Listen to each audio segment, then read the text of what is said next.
The invasion began at dawn, though the word invasion hardly captured the overwhelming force that descended upon Earth. The Zorath Dominion, an intergalactic empire renowned for its technological dominance and ruthless efficiency, struck with the precision of a scalpel and the force of a hurricane. Their fleets, vast and gleaming like artificial constellations, entered Earth's atmosphere with an eerie silence, defying the laws of physics as humanity understood them. The skies, once blue and serene, turned an unnatural shade of crimson as the alien crafts emitted a field that bent the very light around them. At first, humanity froze in awe. The sight of the Zorath ships hovering over major cities was both terrifying and mesmerizing. They were not like the crude depictions from science fiction. There were no disc-shaped crafts or flying saucers.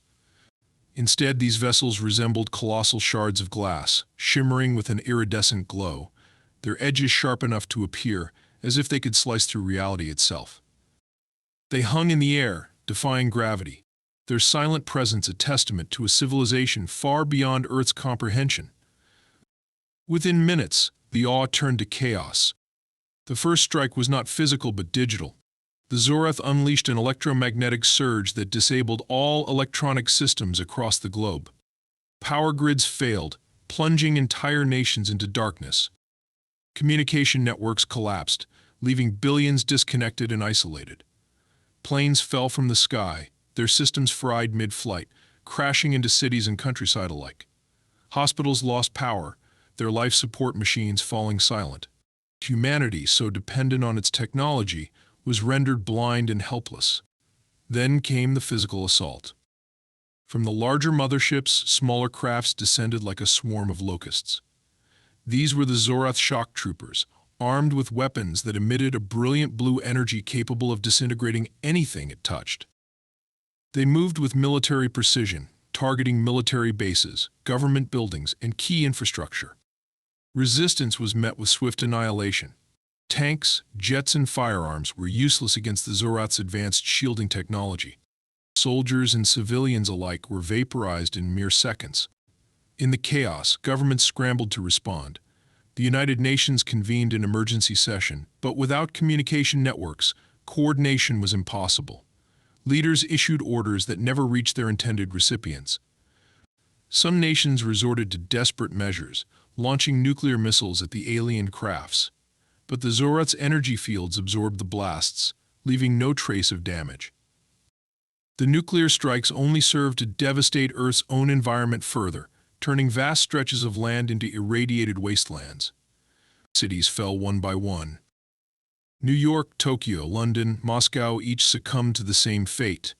The Zorath spared no one. Their objective was clear, complete subjugation. They did not negotiate or offer terms of surrender. Their broadcasts, translated into every human language, declared their dominion over Earth and demanded unconditional compliance. "You are now subjects of the Zorath Dominion," the message repeated in an unfeeling, mechanical voice. Resistance is futile. Amid the destruction, humanity's spirit flickered like a candle in a storm. There were those who tried to fight back despite the odds. In Paris, a group of insurgents managed to detonate a Zorath craft using homemade explosives, only to be obliterated moments later by a retaliatory strike.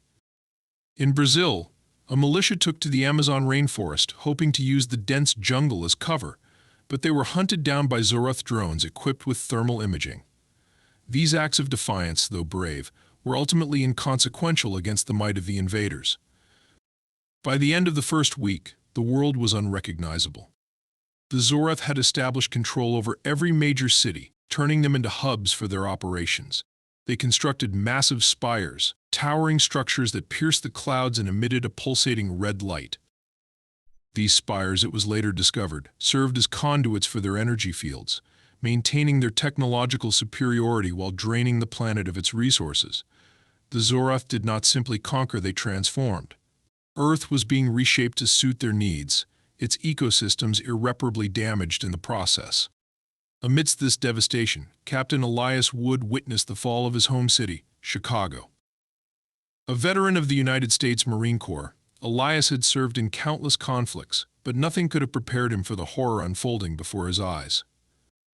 He had been on leave, spending time with his family when the invasion began. The EMP surge had rendered his car useless, forcing him to navigate the chaos on foot. The streets were filled with panicked civilians, their screams drowned out by the hum of the Zoroth crafts above.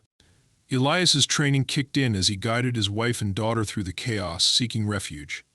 They hid in an abandoned subway station, along with dozens of other terrified civilians.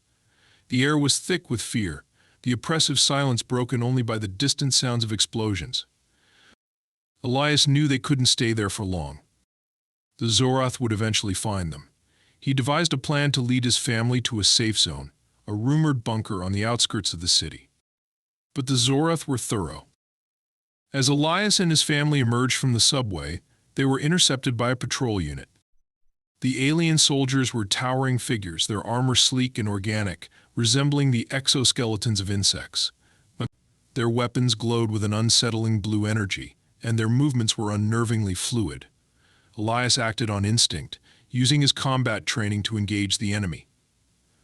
He managed to take down one of the soldiers using its own weapon, but reinforcements arrived before he could secure his family's escape. In the ensuing chaos, Elias was captured. His wife and daughter were taken in a different direction, their fates unknown. Shackled and beaten, Elias was transported to a Zoroth detention facility, a sprawling complex filled with other captives. The facility was a grim testament to the Zoroth's efficiency. Rows of humans were confined in energy cages, their spirits broken.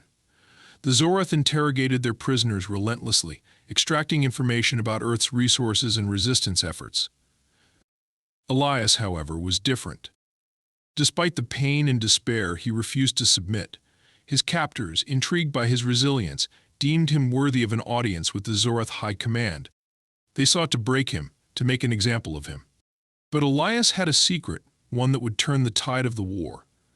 For even as Earth burned, humanity had not given up. Deep beneath the surface, in hidden bunkers and research facilities, a plan was unfolding, a plan that would remind the Zoroth of a simple truth: humanity's greatest strength was its ability to endure, adapt, and fight back when all seemed lost. And so, as the Zoroth declared their victory, Elias Wood prepared to show them the one rule they had overlooked. Elias Wood awoke to the harsh reality of his confinement. The first thing he noticed was the cold. The energy cuffs around his wrists emitted a low hum, sapping his strength and preventing any meaningful resistance. The walls of his cell were sleek, metallic, and pulsating with dim, red light and unsettling heartbeat that mirrored the oppressiveness of his situation. There were no visible doors, just smooth surfaces that offered no escape. The Zoroth spared no effort in creating an environment designed to break the will of their prisoners. Days or perhaps weeks passed in a blur.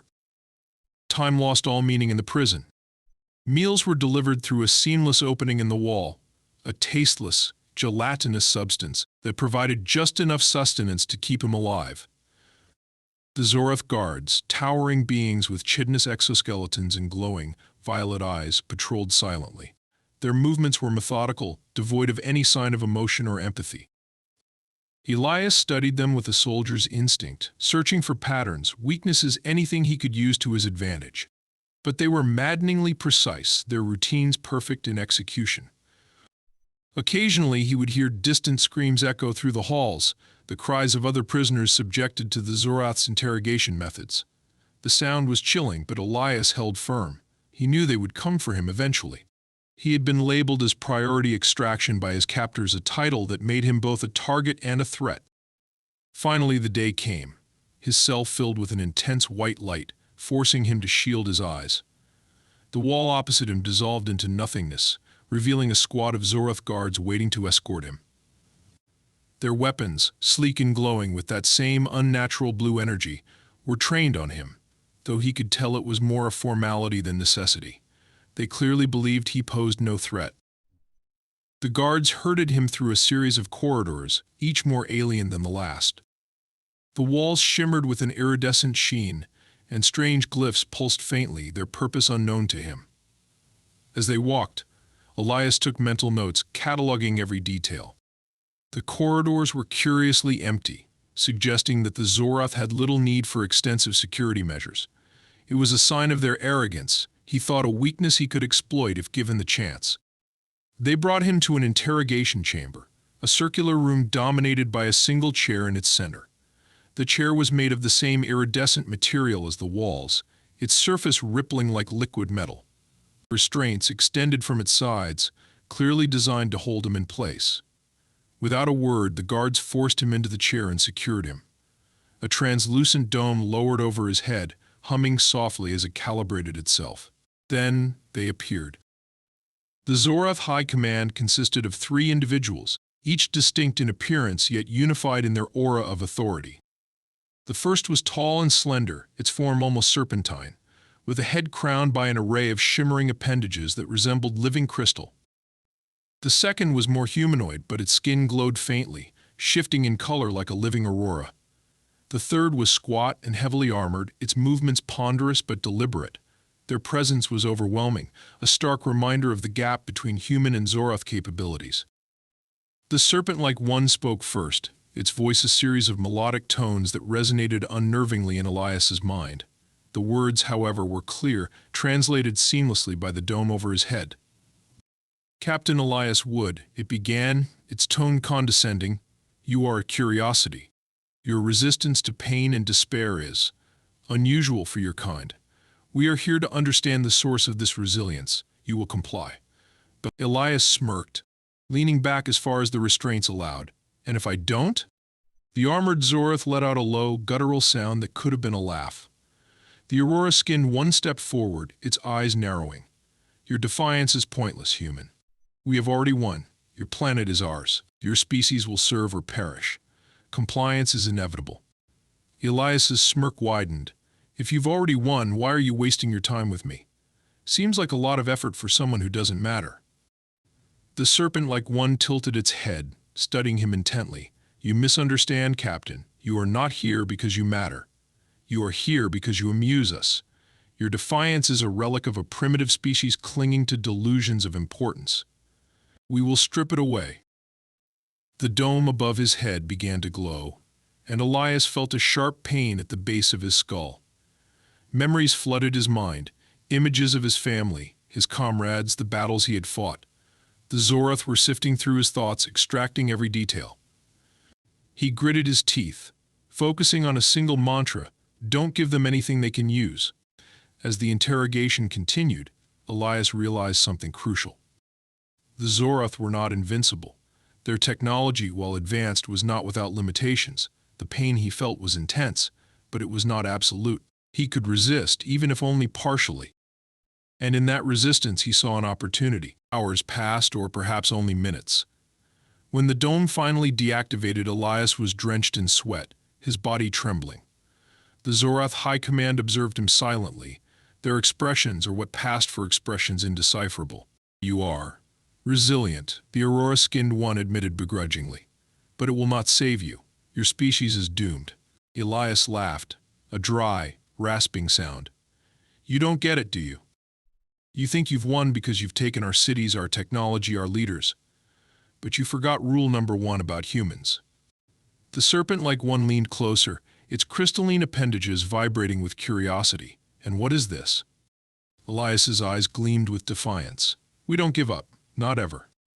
The Zoroth commanders exchanged glances, their movements betraying a hint of unease.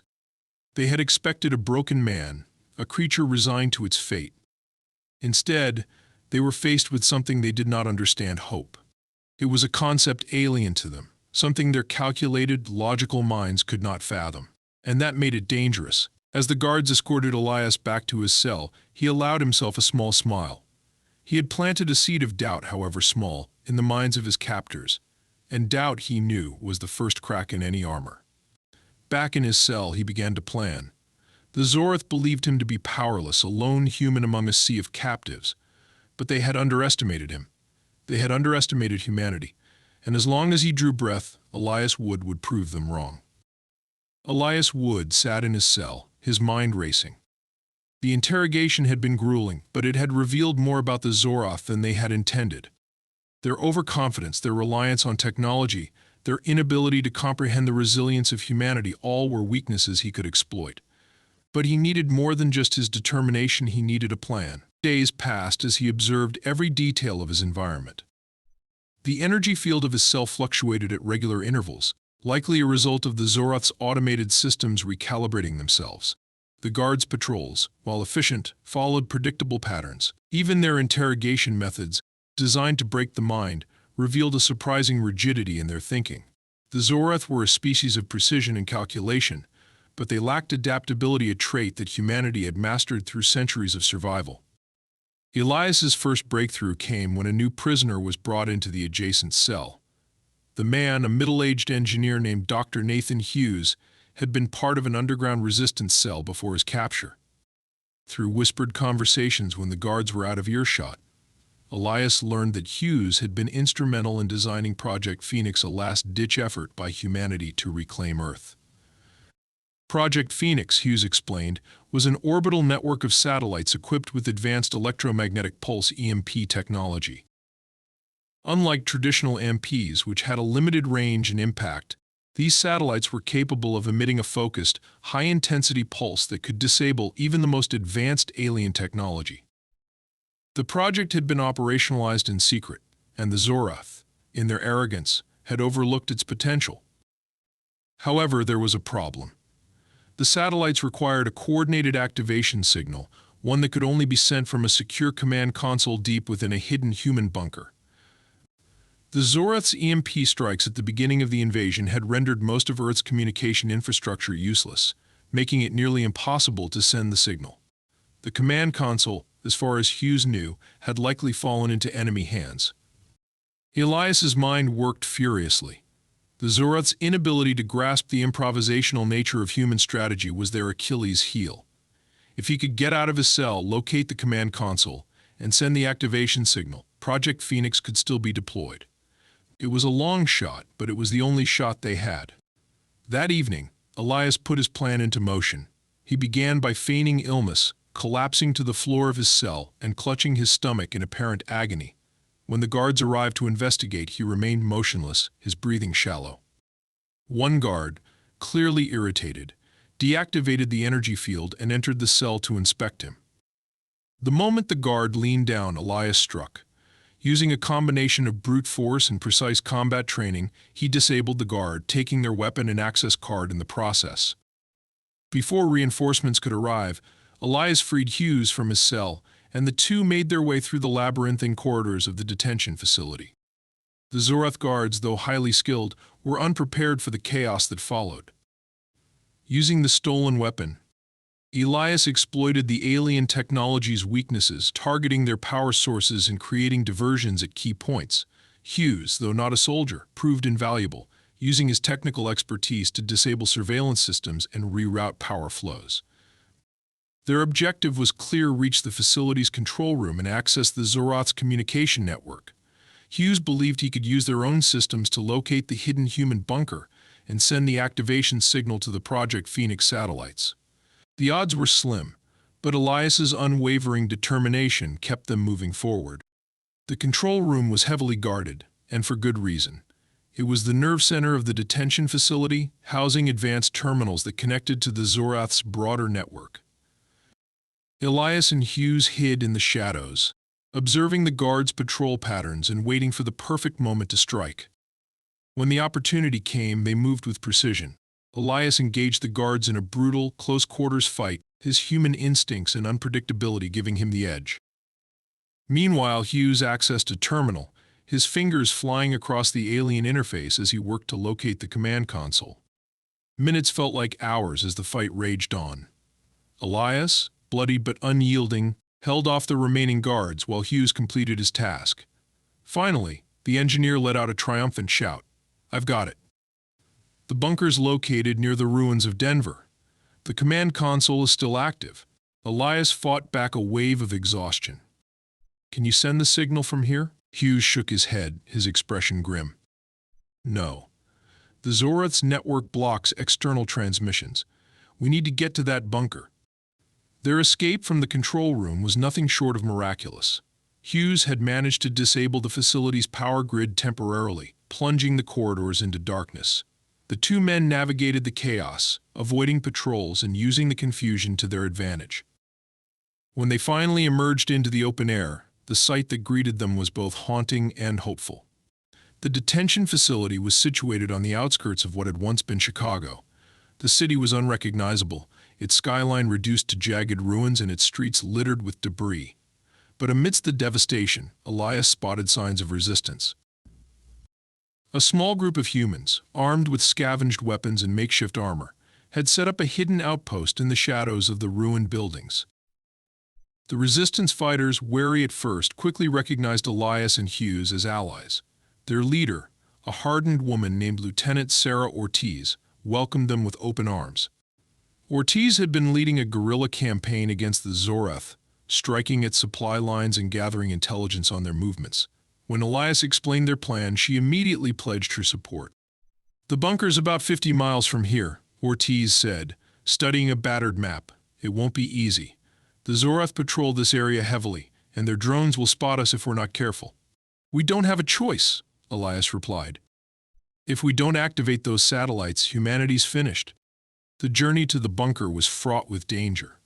The resistance fighters used every trick in their arsenal to evade detection, from traveling under the cover of night to using decoy explosions to draw attention away from their movements.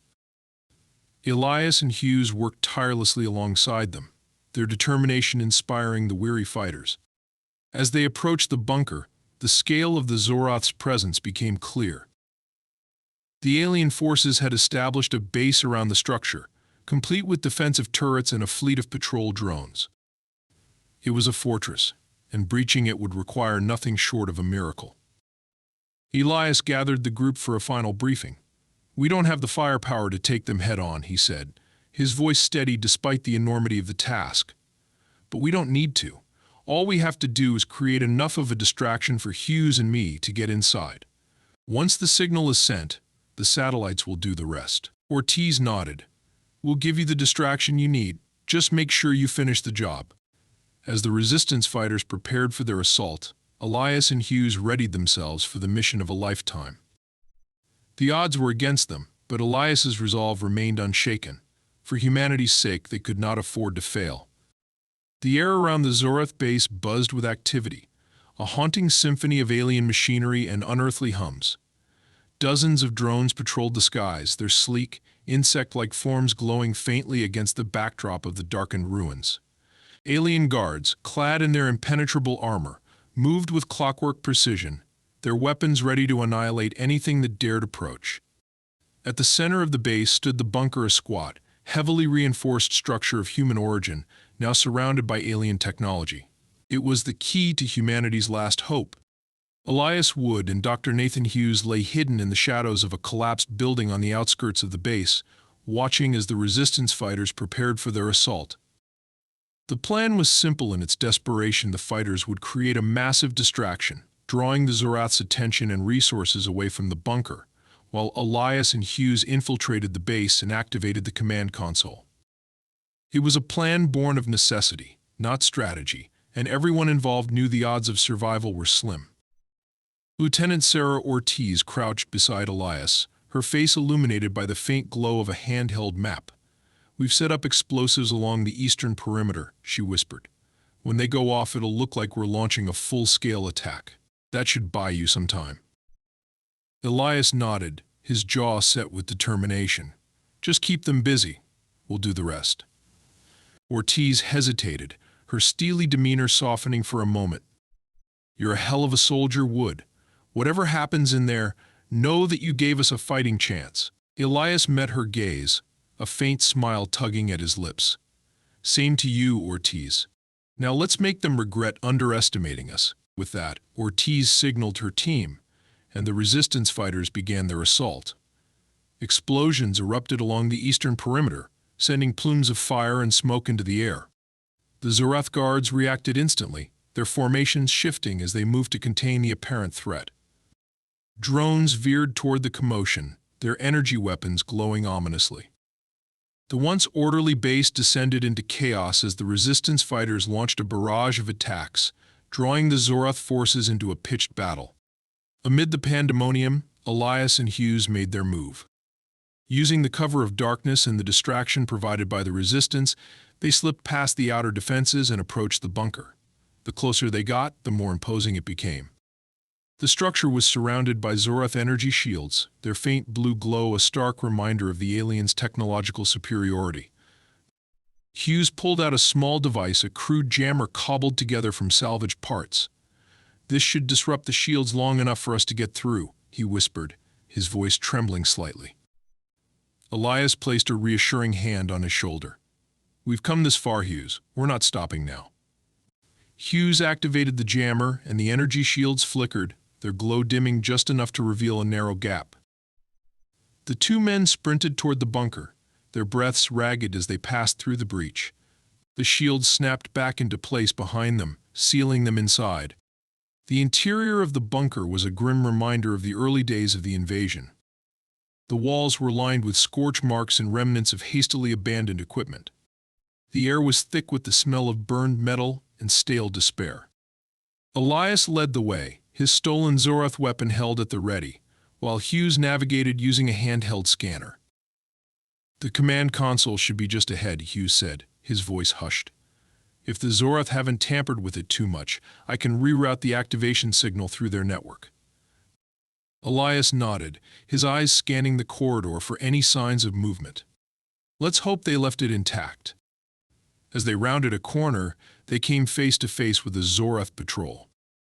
The alien guards reacted instantly, raising their weapons and unleashing a barrage of energy blasts. Elias dove to the side, firing his weapon with deadly accuracy. The stolen technology, though unfamiliar, proved effective, and the guards fell one by one. Hughes, though unarmed, used his scanner to disable a nearby surveillance drone, ensuring their presence remained undetected for now. The firefight left Elias breathing heavily, but there was no time to rest. They pressed on, finally reaching the command console.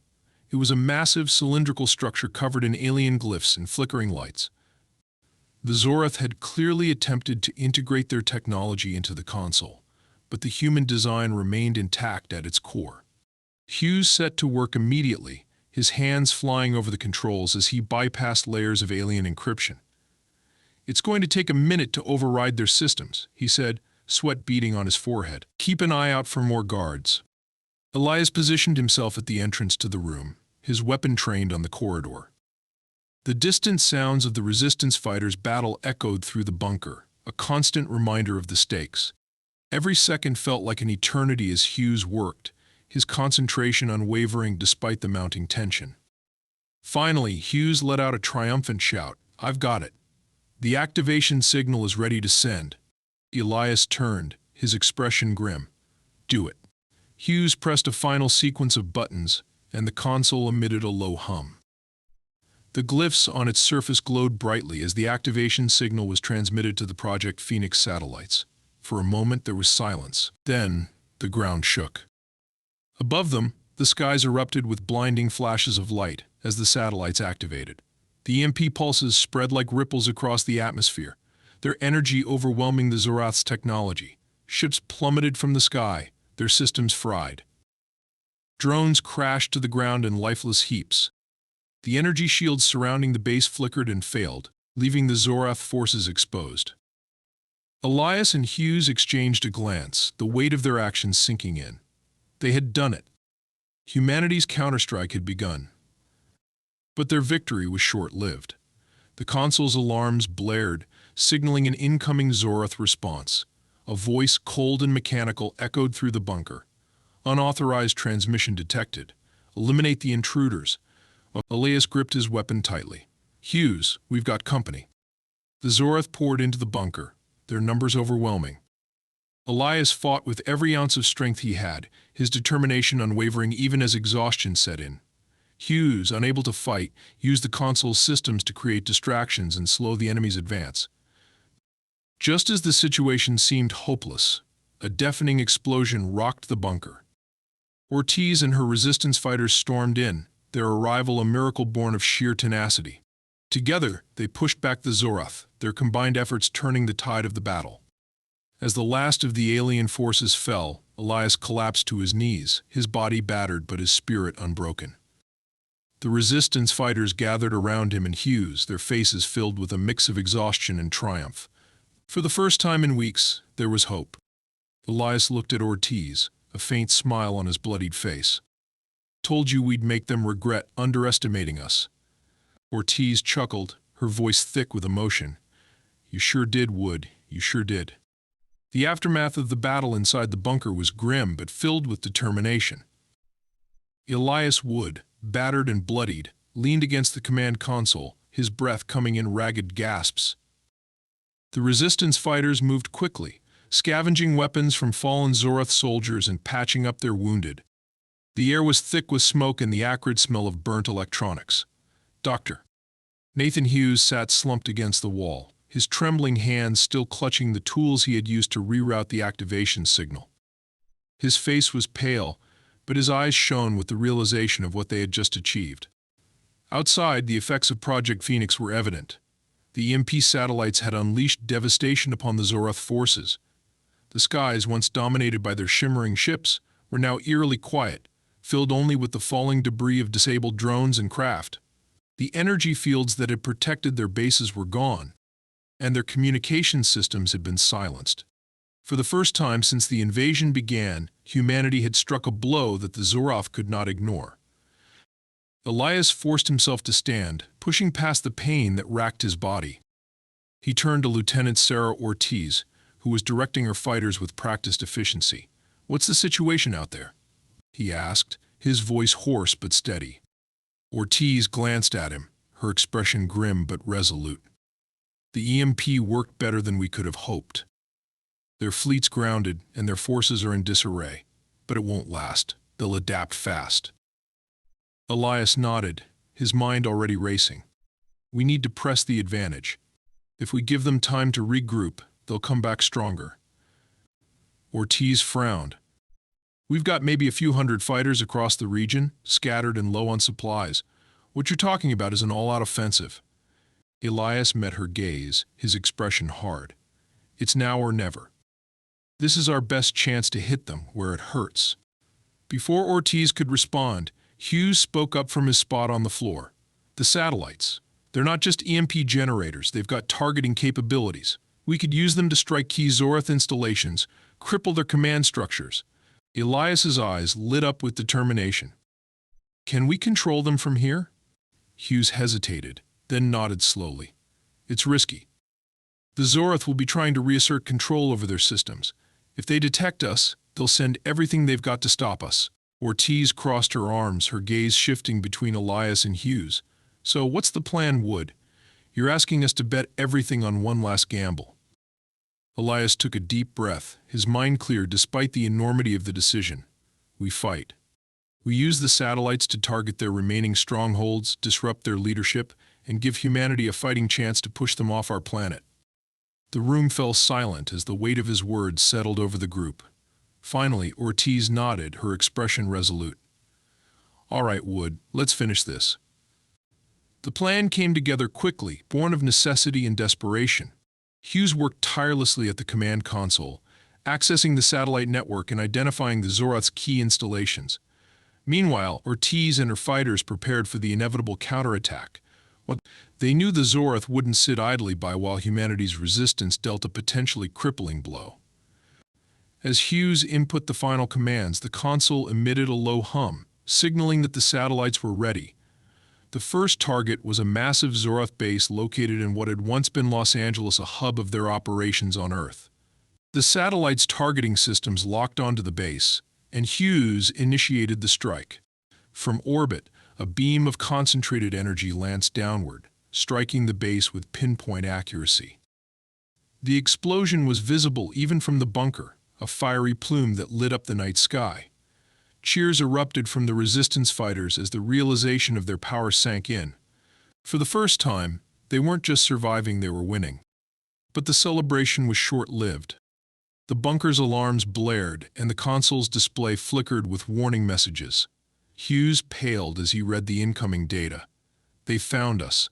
A Zoroth strike force is heading this way." Elias's heart sank, but he forced himself to stay focused. "How long do we have?" "Minutes," Hughes replied. "Maybe less." Elias turned to Ortiz.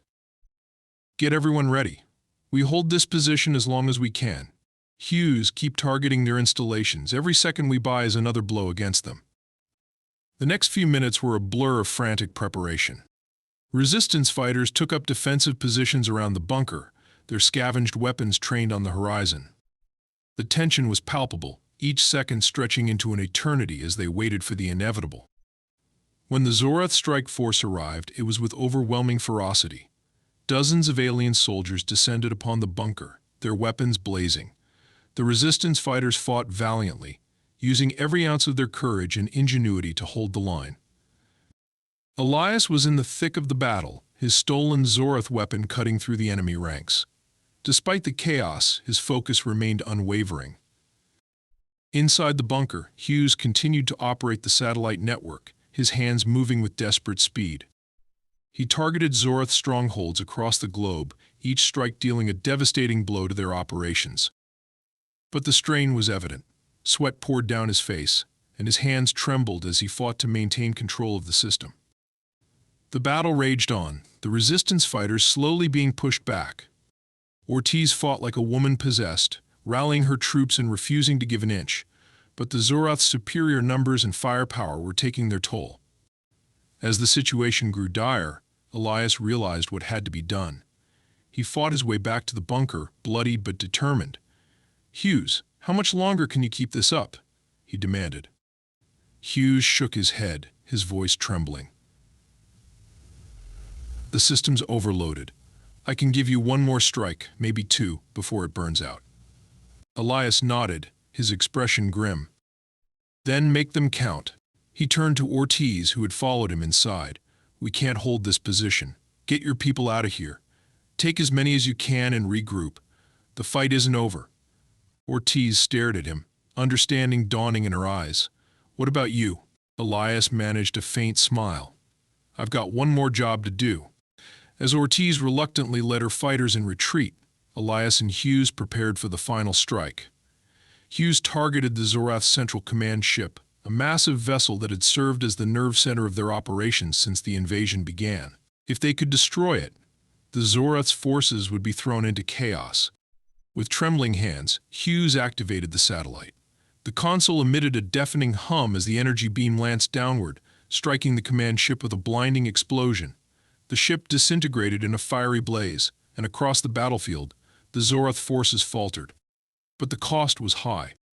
The console overloaded, sparks flying as it shut down for good. The bunker shook as the Zoroth's remaining forces launched a final assault. Elias stood at the entrance, his weapon raised, ready to face the onslaught. The last thing he saw was the horizon, bathed in the fiery glow of humanity's counterstrike. He smiled, knowing that they had done the impossible. They had turned the tide. Days later, the remnants of the resistance regrouped. The Zoroth, crippled by the destruction of their command ship and the loss of their technology, began a hasty retreat. Earth was far from safe, but for the first time since the invasion began, there was hope. Elias Wood became a symbol of humanity's resilience, his sacrifice inspiring a renewed fight for freedom. The war was not over, but humanity had proven one thing: they would never give up. And in the darkness of the ruined world, the flicker of victory began to grow.